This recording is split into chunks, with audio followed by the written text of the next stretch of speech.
नमस्कार साथियों, good evening साथियों। जैसा कि आप लोगों को पता है कि डीएलएड 4th सेमेस्टर की परीक्षा मैंने कल बताया था साथी कि अप्रैल के लास्ट सप्ताह और मई के फर्स्ट सप्ताह में प्रस्तावित है। आपको अपने इस प्लेटफॉर्म के माध्यम से जुड़ने के लिए, सभी साथियों को जोड़ने के लिए बहुत बहुत धन्यवाद। ज़्यादा से ज़्यादा अपने साथी को target with Rohit YouTube channel से जोड़ने का प्रयास कीजिए। सारी कक्षाएं आपको निःशुल्क मिलेंगी।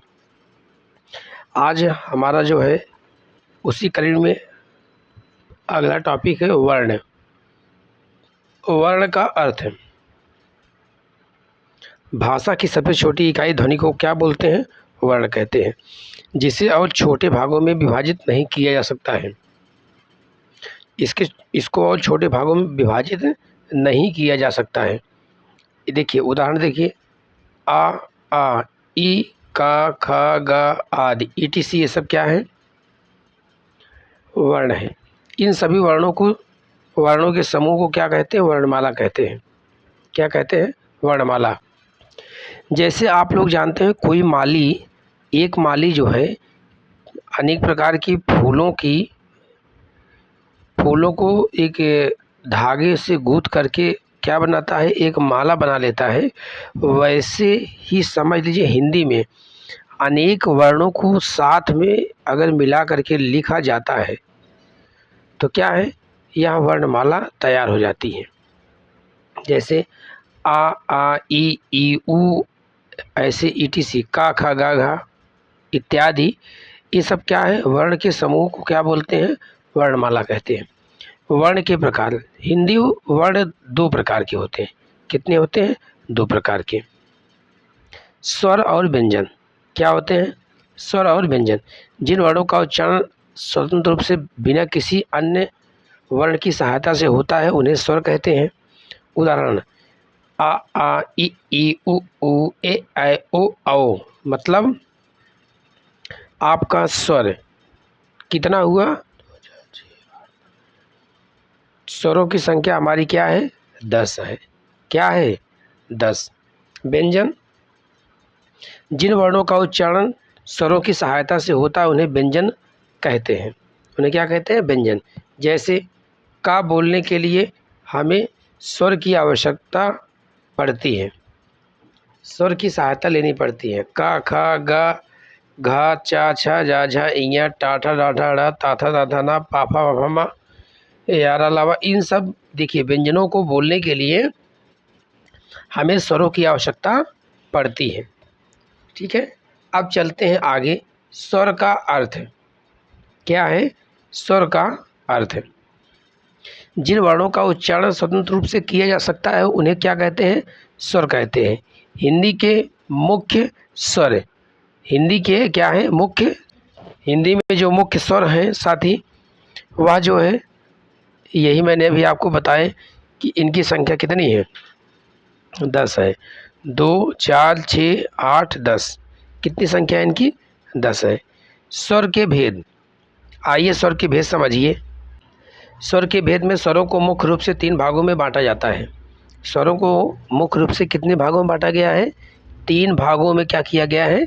बांटा जाता है। हरस्व स्वर क्या है?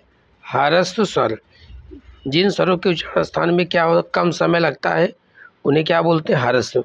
जैसे छोटा, छोटी, छोटा ऊ। दीर्घ में क्या होता है? जिन स्वरों को उच्चारण में अधिक समय लगता है क्या होता है? हरस्व से ज़्यादा समय लगता है उसको बोलते हैं दीर्घ। जैसे आ, जैसे बोला जाता है आम। देखिए क्या है? आम में क्या है? बड़ा आ है। तो देखिए क्या है? छोटे आम में बोलने से और बड़े आम में बोलने में ज़्यादा समय लगता है, इसलिए से। पुलुत क्या है? पुलुत स्वर में जिन स्वरों के उच्चारण में बहुत अधिक समय लगता है उसको क्या बोलते हैं? पुलुत स्वर बोलते हैं। जैसे ओ, इस तरीके से। अब आइए आता है मुखाकृति के आधार पर स्वरों का वर्गीकरण। उच्चारण के समय मुख की आकृति के आधार पर स्वर 2 प्रकार के होते हैं। विवृत स्वर और संवृत स्वर। विवृत में क्या होता है, जब मुख अधिक खुला हो, क्या हो, जब मुख अधिक खुला हो, आ। संवृत स्वर में जब मुख कम खुला हो। इसका उदाहरण देखिए, ई उ ऊ। ये क्या है, आपके मुखाकृति के आधार पर वर्ण थे, विवृत और संवृत। और ओष्ठाकृति, ओठों के आधार पर स्वरों का वर्गीकरण। उच्चारण के समय ओठों की स्थिति के आधार पर स्वर दो प्रकार के होते हैं। वृत्ताकार स्वर, जिन स्वरों के उच्चारण में होठ क्या होते हैं, गोल हो जाते हैं, जैसे उ ऊ ओ औ। क्या, ओठ पूरी तरह से क्या हो जाते हैं, गोल हो जाते हैं, उसको बोलते हैं वृत्ताकार स्वर।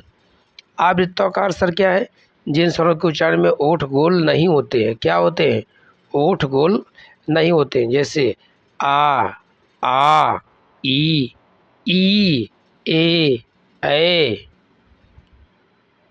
इस तरीके से जो है आवृत्ताकार स्वर होते हैं। उच्चारण समय के स्थान पर स्वरों का वर्गीकरण। उच्चारण में लगने वाले समय के आधार पर स्वर तीन प्रकार के होते हैं। ह्रस्व स्वर कम समय में उच्चारित होता है, दीर्घ स्वर अधिक समय में उच्चारित होता है, पुल्ल स्वर क्या होता है, सबसे अधिक समय में उच्चारित होता है। चलिए, उच्चारण स्थान के आधार पर स्वरों का वर्गीकरण। उच्चारण के समय जीभ और मुख के स्थान के आधार पर स्वर तीन प्रकार के होते हैं। कंठ स्वर, कंठ से बोले जाने वाले आ। तालव्य स्वर, तालु से बोले जाने वाले ई। इसके बाद में ओष्ठ स्वर क्या होते हैं, ओठों से बोले जाने वाले ऊ व्यंजन। जिन वर्णों का उच्चारण स्वरों की सहायता से होता है उन्हें व्यंजन कहते हैं।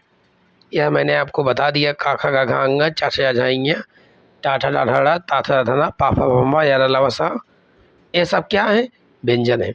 व्यंजन के प्रकार। व्यंजन मुख्य रूप से तीन प्रकार के होते हैं। स्पर्श व्यंजन, जिनका उच्चारण करते समय जीभ किसी अंग को स्पर्श करती है, छूती है। जीभिया क्या करती है, ऊपर नीचे तालु को छूती है, वह क्या है, उसको बोलते हैं स्पर्श करना। उदाहरण क्या है, का, खा, गा, घा। उसके बाद में आता है अंतस्थ व्यंजन। अंतस्थ व्यंजन जो स्वर और व्यंजन के बीच होते हैं, जो क्या होते हैं, स्वर और व्यंजन के भी क्या होते हैं, बीच में होते हैं, वह अंतस्थ व्यंजन होते हैं। यारा लावा, यारा लावा, यारा लावा, यह क्या है, अंतस्थ व्यंजन है। यहाँ इनकी संख्या क्या होती है, 4। उस व्यंजन जिनके उच्चारण में वायु का घर्षण होता है, क्या होता है, वायु का घर्षण। जो शब्द वह बोलते हैं, हम अगर बोले तो वह क्या है, बोलते समय हमको घर्षण, ऊष्म, गर्मी महसूस हो, तो उसको क्या कहते हैं, ऊष्म व्यंजन। जैसे सा, सा, हा। तालव्य सा, मूलधन सा, दंती सा और हा, ये सब क्या है, ऊष्म व्यंजन। अब आता है संयुक्त व्यंजन। जब दो या दो से अधिक व्यंजन मिलकर एक नया व्यंजन बनाते हैं तो उसे संयुक्त व्यंजन कहते हैं। जैसे छा, छा में क्या है, का और सा मिल करके। त्रा, त्रा में क्या है, ता और रा मिल करके। ज्ञा में क्या है, जा और इया मिल करके। शब्द उदाहरण क्या है, जैसे मैंने आपको बताया, का में सा मिलाएंगे तो छा मिलेगा, त्रा में ता और रा मिलाएंगे तो त्रा मिलेगा, ज्ञा में जा और इया मिलाएंगे तो ज्ञा मिलेगा। शब्द उदाहरण जैसे क्षेत्र, क्या हुआ, क्षेत्र, त्रिकोण, ज्ञान। ठीक है, इस तरीके से जो है आपका संयुक्त व्यंजन होता है। अब आता है लुंठित व्यंजन। जब किसी व्यंजन का पूरा उच्चारण न होकर के आंशिक या संक्षिप्त उदाहरण होता है उसे लुंठित व्यंजन कहते हैं। जैसे का, ता, मा, यह अक्सर हलंत के बाद दिखाई देते हैं। या क्या होते हैं, अक्सर हलंत के बाद क्या होते हैं, दिखाई। लुंठित व्यंजन में इनका जो है, जो व्यंजन आता है जिसको मान्यता मिली है, वह लुंठित व्यंजन क्या होता है, रा होता है। क्या होता है, रा। ठीक है, यही रा, लुंठित व्यंजन क्या होता है, रा होता है। यह अक्सर हलंत के साथ क्या होते हैं, दिखाई देते हैं। पार्श्विक व्यंजन, जिन व्यंजनों के उच्चारण में वायु जीभ के दोनों किनारों से निकलती है उन्हें पार्श्विक व्यंजन कहते हैं। जैसे ला, ला, क्या कहते हैं, ला। अन्य संघर्ष व्यंजन खा, ग, ज, फ, यह क्या है, अन्य संघर्षी व्यंजन है। उच्छित व्यंजन को ड़ा और ढा, ठीक है, यह जो है उच्छित व्यंजन है। उसके बाद में अनुनासिक व्यंजन, जिन व्यंजनों के उच्चारण में वायु नाक से निकलती है उन्हें क्या बोलते हैं, अनुनासिक व्यंजन कहते हैं। इयम गणनम, इयम गणनम, जैसे शब्द उदाहरण में माता नयन गंगा, माता नयन गंगा। हलंत क्या है, हलंत एक चिन्ह है जो यह बताता है कि व्यंजन के साथ कोई स्वर नहीं है, अर्थात व्यंजन का अधूरा या शुद्ध रूप दिखाने के लिए हलंत लगाया जाता है। जैसे का में क्या करेंगे, का में हम कोई चीज़ चिन्ह को, यह चिन्ह दिखाता है कि यह हलंत है, क्या यह चिन्ह दिखाता है, क्या यह हलंत। देखिए का में क्या लगा है, नीचे हलंत है, ता में हलंत है, ना में क्या है, हलंत लगा हुआ है। हलंत का उपयोग संयुक्त व्यंजन बनाने में किया जाता है, व्यंजन के शुद्ध रूप को दिखाने में, शब्दों के सही उच्चारण में। उदाहरण क्या है, जैसे मान लीजिए शब्द दिया है तो शब्द को देखिए तोड़ेंगे तो क्या हो गया, सा प्लस बा प्लस क्या हो गया, दा। देखिए अब दा में हमारा क्या है, हलंत नहीं लगा है, केवल सा और बा में ही क्या लगा है, हलंत लगा है, ठीक है। अभी आपका हमारा शब्द वर्ण कंप्लीट होता है। अगला हमारा इसी में टॉपिक आता है शब्द। शब्द का अर्थ क्या है, वर्णों के ऐसे समूह को शब्द कहते हैं जिनका कोई अर्थ होता है। उदाहरण क्या है, घर, पुस्तक, विद्यालय, बच्चा, खेल आदि, ये सब क्या है, शब्द। शब्द के भेद, शब्दों का वर्गीकरण कई आधारों पर किया जाता है। रचना, उत्पत्ति के आधार पर शब्द के भेद।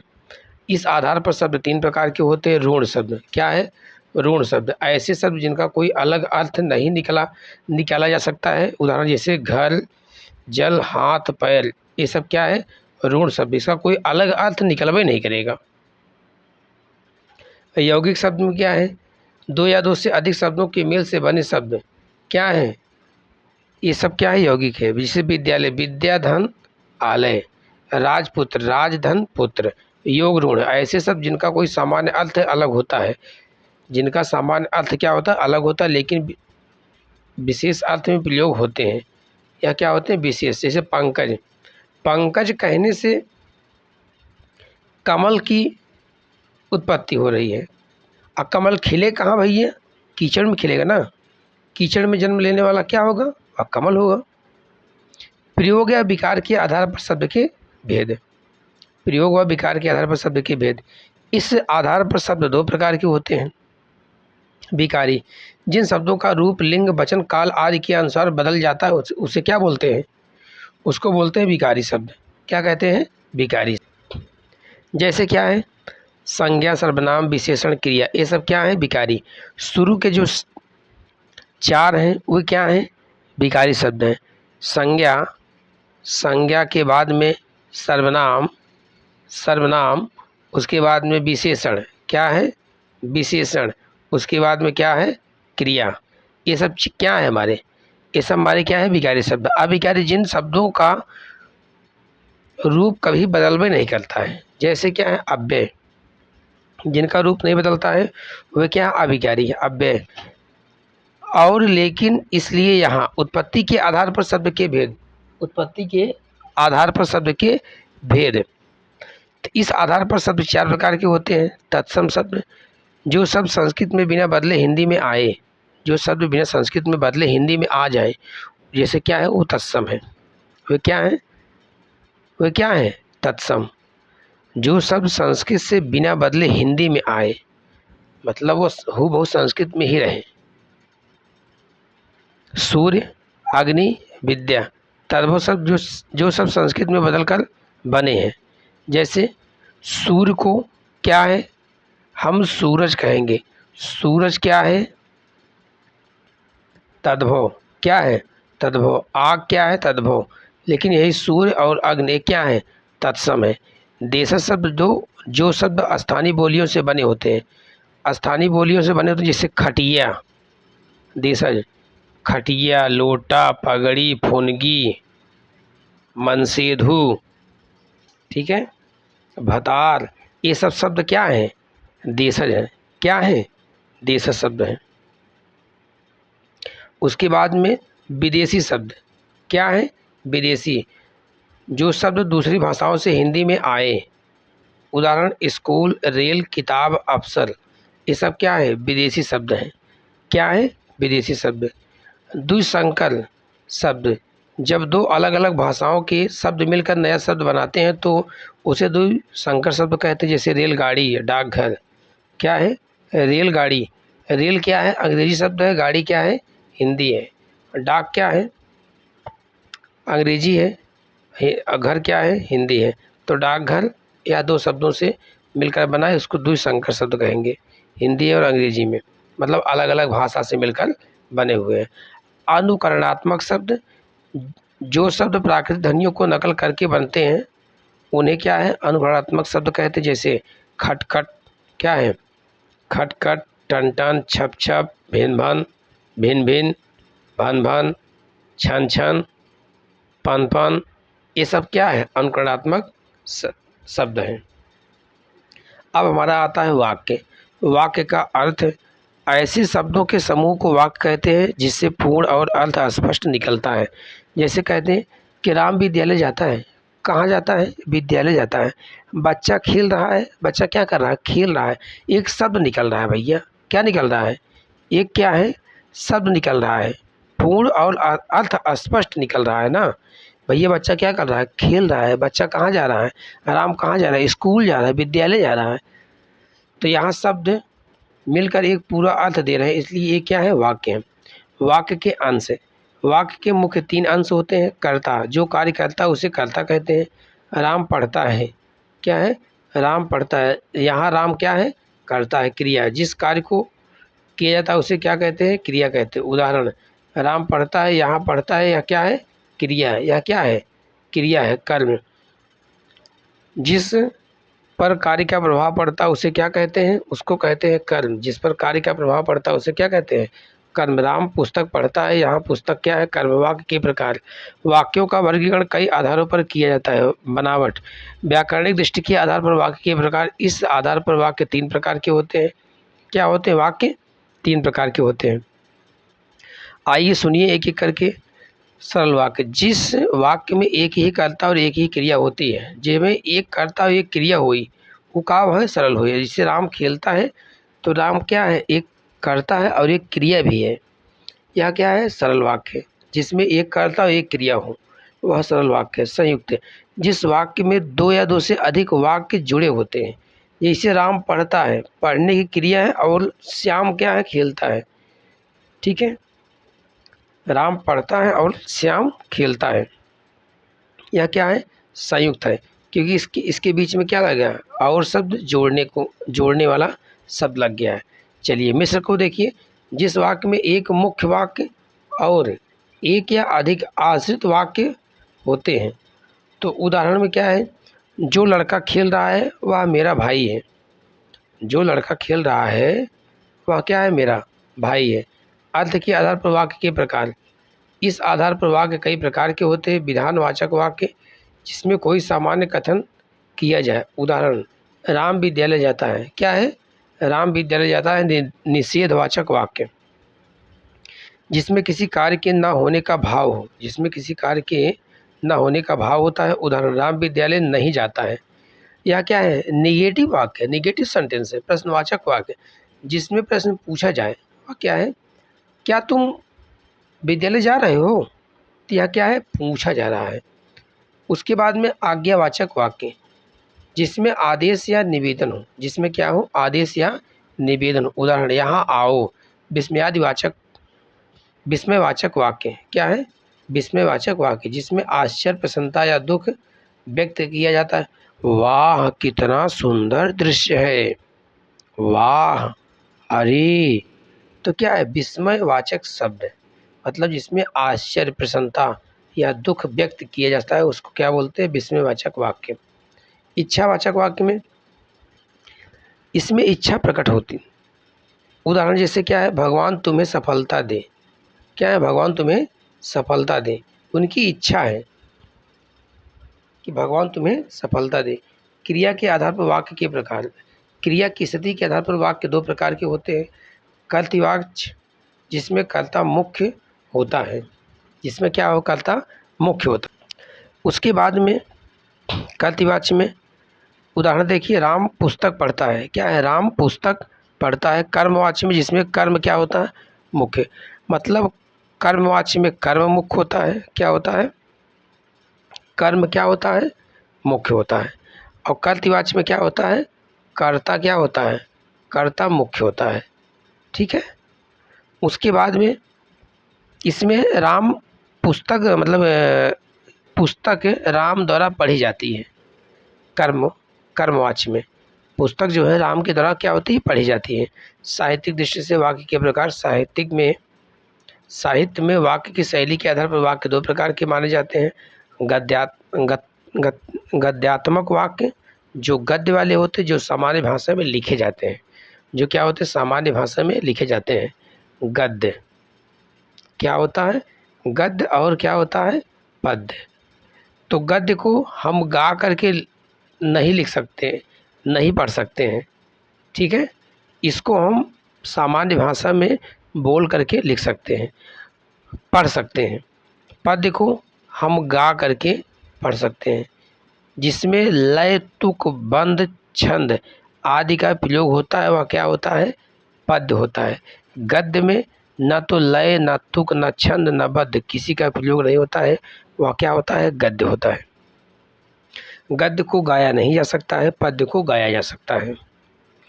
उदाहरण देखिए, राम बाजार गया, क्या है, राम बाजार गया। पद्यात्मक वाक्य जो कविता या छंद में होते हैं, मैंने अभी आपको बताया ना कि जिसको गाया जा सकता है, कविता को आप गा करके पढ़ सकते हैं। इसमें लय, तुक, छंद ये सब का यूज किया जाता है। उदाहरण देखिए, जहाँ डाल डाल पर सोने की चिड़िया करती है बसेरा, वह भारत देश है मेरा, वह भारत देश है मेरा। तो इस तरीके से उसको आपको गा करके आप इसको पढ़ सकते हैं। ठीक है। अब यह देखिए, आपका पूरा यहाँ पहला चैप्टर पूरा कंप्लीट होता है। फोर्थ सेमेस्टर का जो हमारा आरंभिक स्तर पर भाषा के पठन, लेखन, गणितीय क्षमता का विकास, ठीक है, इस तरीके से पहला चैप्टर कंप्लीट होता है। साथ ही इसके जो है कुछ इम्पॉर्टेंट क्वेश्चन है करवा देंगे। कल जो है जो टॉपिक लिए थे सुबोपली भाषाई कौशल से, उससे 20 क्वेश्चन करवाए थे, और वह क्वेश्चन और प्लस थ्योरी दोनों साथ में था। आज पूरी थ्योरी कंप्लीट होती है चैप्टर का, उसके बाद मैं आपको 20 क्वेश्चन करवा दूंगा।